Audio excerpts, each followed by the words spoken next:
PRG420, Java Programming, number 1. I'm your instructor, Troy Tuckett.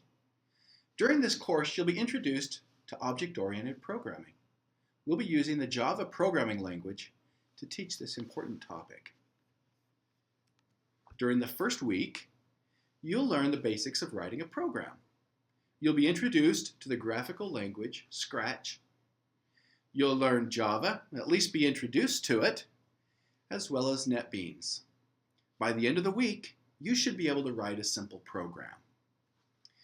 Now, as we get going here, since this is the first week, I want to talk a little bit about some logistics. First of all, I highly recommend that you thoroughly read the syllabus and the instructor policies. If you have any questions, please post those to the main forum. There's some required software for this class also. You'll need to download the Java Standard Edition JDK, either 7 or the most current version, and NetBeans. You can get these by going to java.oracle.com. Look at the top downloads link. There should be a package that includes Java and NetBeans together for an easier install. You also need software to help you create a flowchart.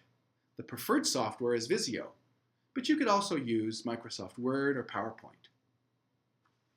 The last topic that I want to talk a little bit about is plagiarism in programming. Now, if you were taking a regular class where you write papers and submit them, plagiarism is a lot easier to understand. With programming, there are some gray areas. When you're writing a research paper and you don't cite the sources that you used, this is plagiarism. You're taking credit for somebody else's work. In programming, if you use somebody else's program, or even a portion of somebody else's program, you're not giving them the credit. That also is plagiarism. Where the gray area comes in is when you're talking with one of your classmates and you're having a problem with an assignment and you ask them to help you solve it. As long as you speak in English or another non-programming language, you're okay. But when they solve the problem for you in a programming language, you've crossed the line. It is okay to include code from other people in your assignment, but you need to make sure that you cite it, and it cannot contribute in a major way to the overall nature of the assignment.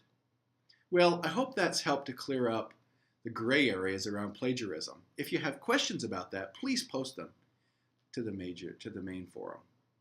Have a great week.